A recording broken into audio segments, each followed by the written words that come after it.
entrepreneurs, small business owners, professionals who seek excellence, bringing the business classroom to you. It's the Business Builders Show. Here's Marty Wolf. I want to thank Pride Mobility Products, the global leader in manufacturing consumer-inspired power wheelchairs, scooters, and lift chairs for those with disabilities. Thank you, Pride Mobility, for supporting this edition of the Business Builders Show.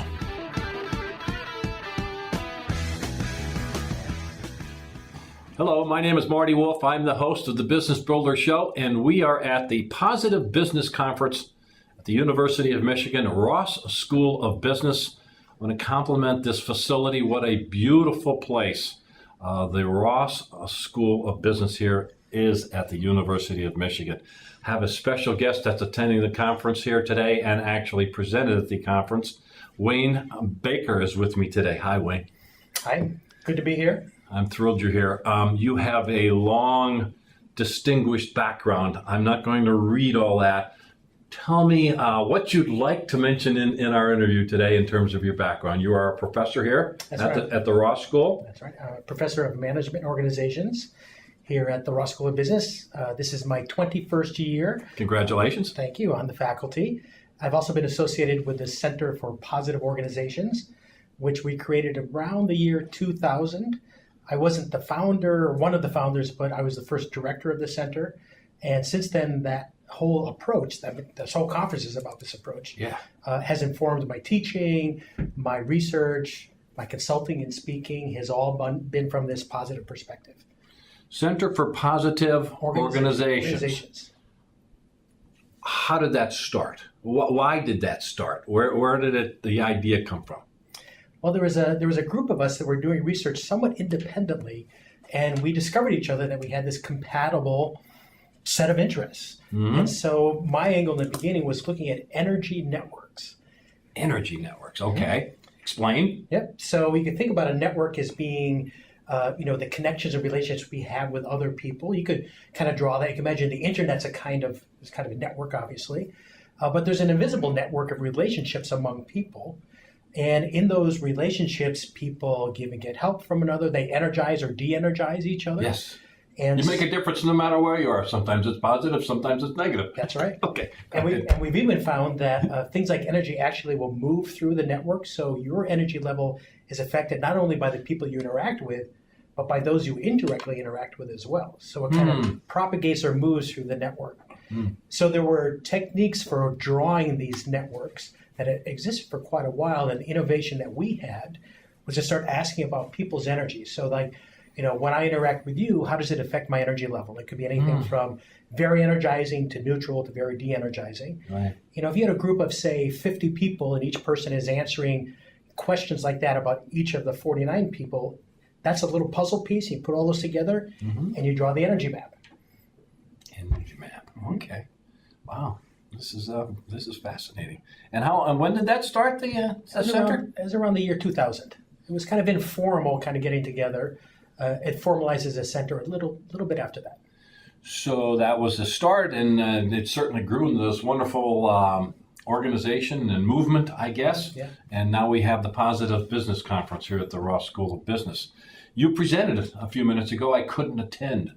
So we're going to take advantage, though, of you having you here. You presented on creating a giver culture, tools for action. Tell all of us what you talked about. Yeah. Well, it's you think about what's a giver culture. The kind of workplace you would like is where people freely and generously help one another, and they freely ask for what they need. Right. So we call that a giver culture, but there's really two sides to it. It's giving help, and it's also asking for and receiving help. Okay. In a lot of workplaces, it's it's against the norm to ask for help because it implies that you're incompetent, you can't do your job. But in the best workplaces, people ask for what they need and they freely give help to one another. So this was a workshop about what is a giver culture, and how would you diagnose the current state of giving and getting help in your organization. And I talked about various tools for doing that with some concrete. You have some tools to actually diagnose whether or not you have a giver culture. Yep. So I mentioned the energy networks. Yeah. Well, you could also ask about giving and getting help in a survey like that. So I could go through and I could talk about who I give help to and who I receive help from. It could be about something particular or in general. And if everyone does that, then you get the giver network that exists in the organization. And here's some of the common patterns that we find. One is a pattern of general disengagement. A very sparse network where there's not much going on, not much helping, not much asking for help. Sometimes we find organizational silos or stovepipes where there's help going on inside a department, but not between departments. So that's another common example. Right. If you have a cohort of new employees coming in and you'd like to get them up to speed quickly, the challenge there is to integrate them with veteran employees, the people who have been there. And you want to do that by giving and getting help. So we have diagnostic tools for mapping that. Another tool I showed, and actually in the workshop they did this one, is that I have a survey with 18 questions to gauge beliefs about a giver culture in your workplace. Like, for example... Well, that's kind of a starting point in some cases, right? And whether the beliefs of it. Yeah. So you know what some of the common beliefs are that turn out to be wrong, that is that there isn't a factual basis. Okay. One is that people are generally unwilling and unable to help. In fact, most people don't ask for help because they assume no one can help them. But the research shows that that's not true at all, is that most people are willing to help and able to help, but they have to be asked. Yeah. Another common belief that is not factually true is that generosity is the key to a giver culture. But we find that people are willing to be generous. They're willing to help. The key is getting people to ask for what they need. Making a request is the key to the whole process. Are these tools available to anyone? How do you make these tools available? How do we learn more about, how do our audience learn, which is primarily a business audience? Right. How do we even learn more? Should we Google your name? Is there tools? How can we help, spread the word of this? Yeah, so the best way to do that would be to go to the website here at the University of Michigan for the Center for Positive Organizations. Okay. And if you Google Center for Positive Organization, you'll find us. And there is a part of the website called Do, as in things you would do. Right. And you find these tools.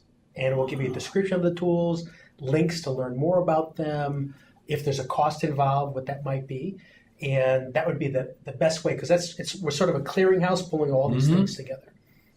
Wow. We can help change the world here. I'm excited about this.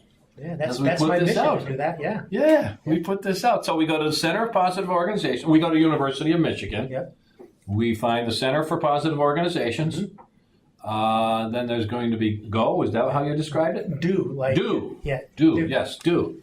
And so you can find these tools that you're describing. Yep. So is your background in there too in terms of finding or? Yes, you'll be all the people associated with the center, the faculty.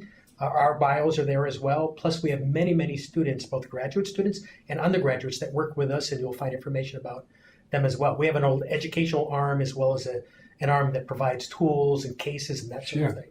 I'm speaking with Wayne Baker. He is with the Ross School of Business here at the University of Michigan, and so I'm going to jump tracks a little bit, Wayne. I saw a TEDx, TED Talk that you did. That was just a little while ago, right? Just last month, yeah. Last month.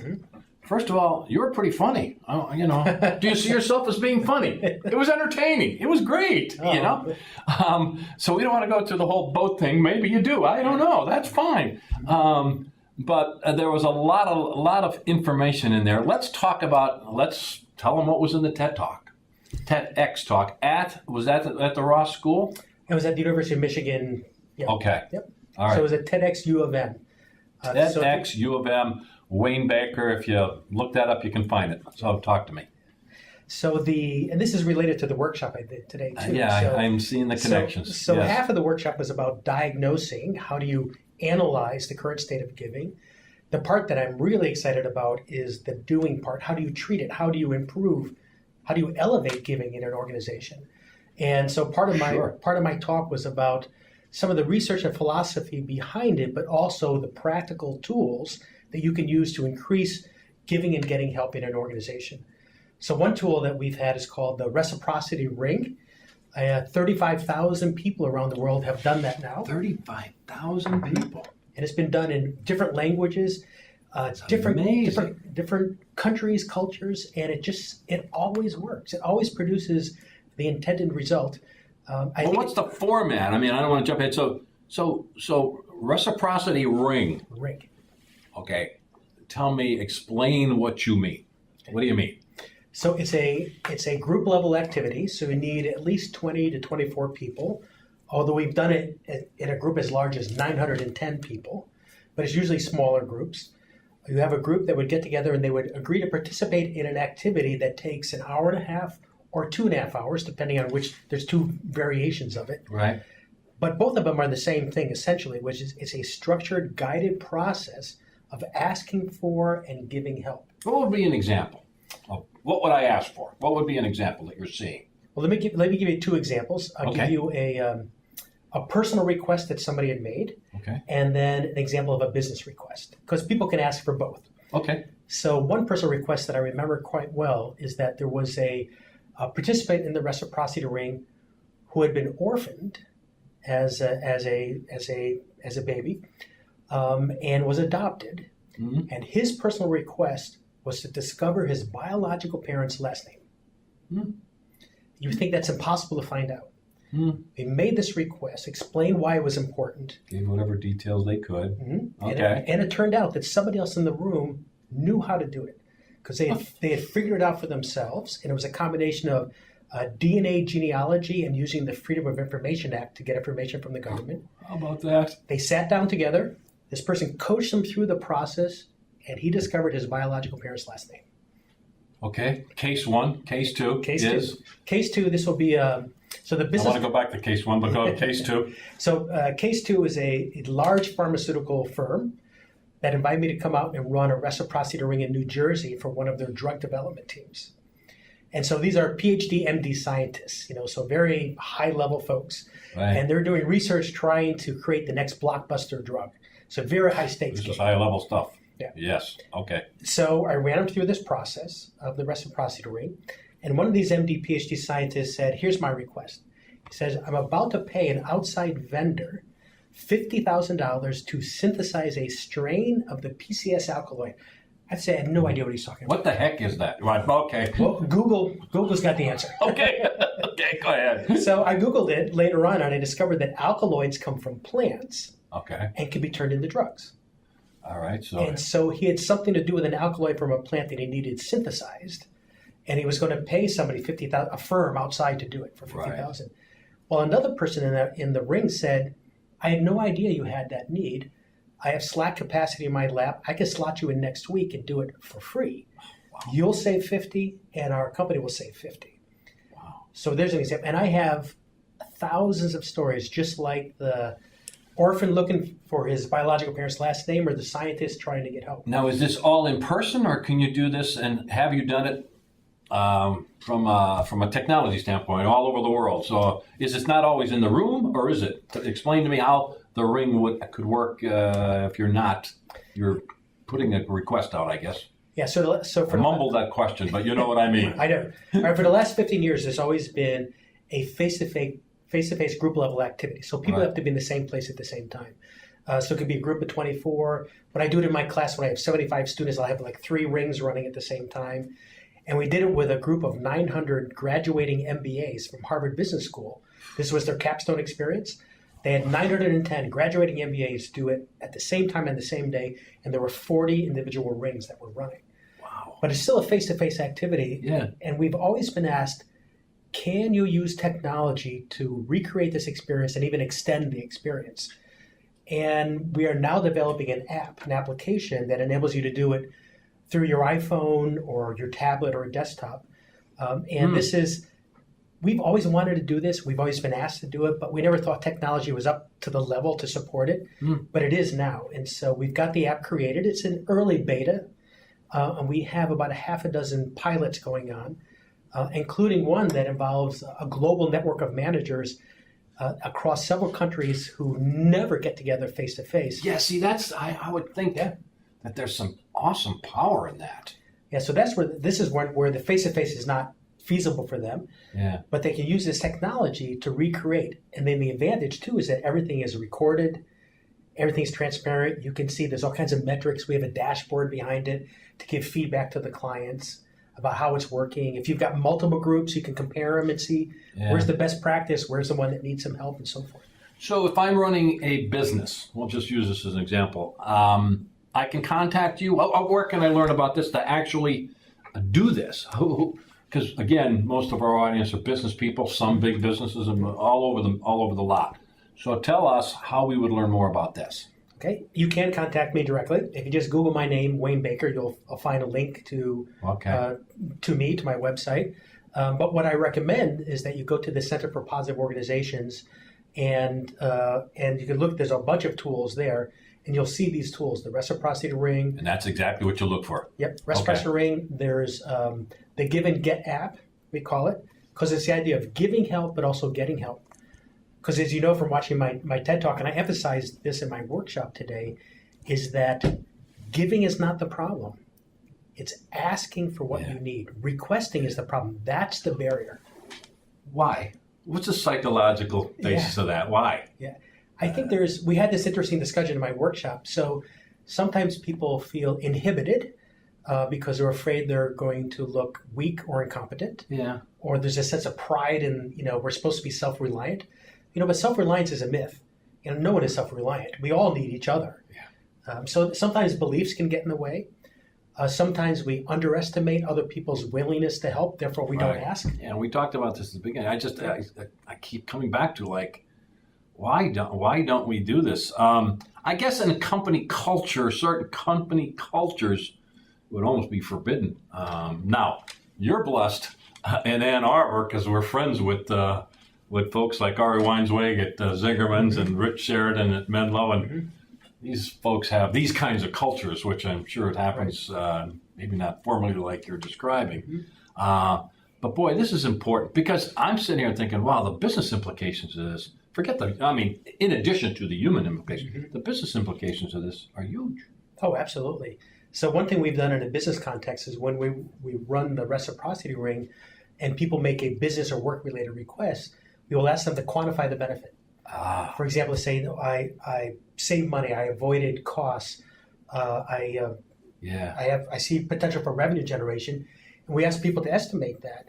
And the numbers we see for a group of 24 in the course of about 2 hours is $150,000. Sometimes it's been as high as $400,000. So you're tracking that in the conversation and say, this could save me $50,000. Well, you told the story of it. Right. Save $50,000 going outside. And sometimes it's saving time, where people say, I can't quantify the dollar value, but boy, did I save time. Yeah. And the average for a group of 24 is 1,600 hours of time saved. I know it sounds crazy, but that's the average. So there are numbers a lot higher than we've seen. That's tremendous. And what we've learned over all the years is that you never know what's possible. You never know what people know or who they know until you ask. And that's sometimes a barrier too, is that sometimes people want to ask, but they don't know how to ask.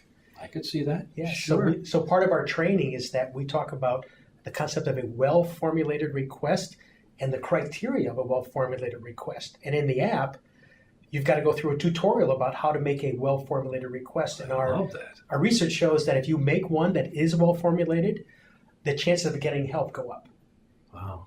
Yeah, well, that would make sense. It's like any other proposal, I guess. You have to, ask the right way. It also works with your spouse, significant other, kids, whatever. If you ask a well-formulated request, you're more likely to get them. This is going to be one-sided, though. I want to know about this. I don't know if I want my... Yeah, you want to keep it to yourself. Let's edit that out of the video. I'm just keep it to myself.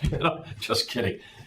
You've been in this world at Ross School of Business.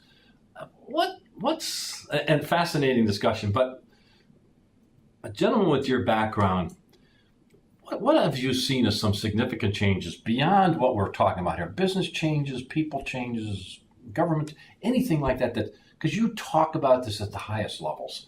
What are some of the changes that in culture and business that kind of pop into your brain? Kind of a trick question, I guess, but putting you on the spot. What's on your brain?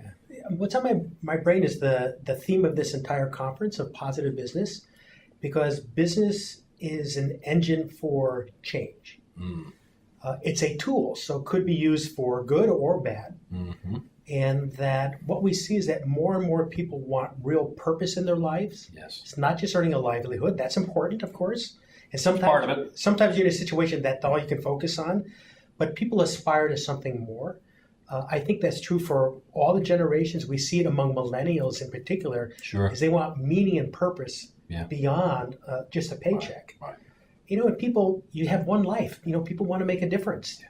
Yeah. They want to do something. They aspire. They want to be a part of something that's bigger. Do you see that growing in our country? Do you see that growing in business? I certainly, since we interview a lot of people, the idea of conscious capitalism may not be exactly the same thing, but you look at all, different things, the social environment, your social impact, your environmental impact, the finance, all that, kind of thing. Dr. Raj Sisodia has been on the show, and he's co-authored the book, with John Mackey. And we hear these kinds of things, but are you feeling that there's a tangible, trend? Is it happening in businesses today? Yeah, where I really see it in a really concrete way is with our students. That I see for example, our MBA students that I teach. Sure. More and more are coming here because of positive business. Oh, wow, that's fascinating. Because we asked them, why'd you come? What was it? So that's one of the key reasons to even come. Right, is that they're self-selecting because they want to be a part of that. Wow. And then for students who are maybe on the fence or neutral on the whole topic, what we do is, because we do research on this, we have the evidence, is that we present this to them and work with them in a way so they get to discover it and see the advantage of it and see that they can have a more fulfilling life in which they thrive in the workplace, and they can impact others. And they can impact others in a positive way. Exactly. That's incredible. Well, I think we kind of need to wrap up. Wayne Baker has been my guest. Again, Google his name. Do watch the TEDx talk. It's tremendous. Again, I take it as a compliment that it was entertaining. That's a compliment. I really enjoyed it. Lessons are powerful. The Reciprocity Ring, fascinating. So many things you can learn from Wayne. To wrap up, is there anything that you want to throw out, like the something they'll always remember to kind of wrap up, an interview with the Business Builder Show? And again, it's primarily for entrepreneurs and small business owners. Any last minute thoughts that maybe I didn't ask you the right question? Yeah, I would ask them to think about the current state, the culture in their organizations, no matter how small it is. Are they leading in a way that is going to encourage people to voice the request that it's a good thing to ask for what you need, and then to generously help others? Because that's a prescription for success.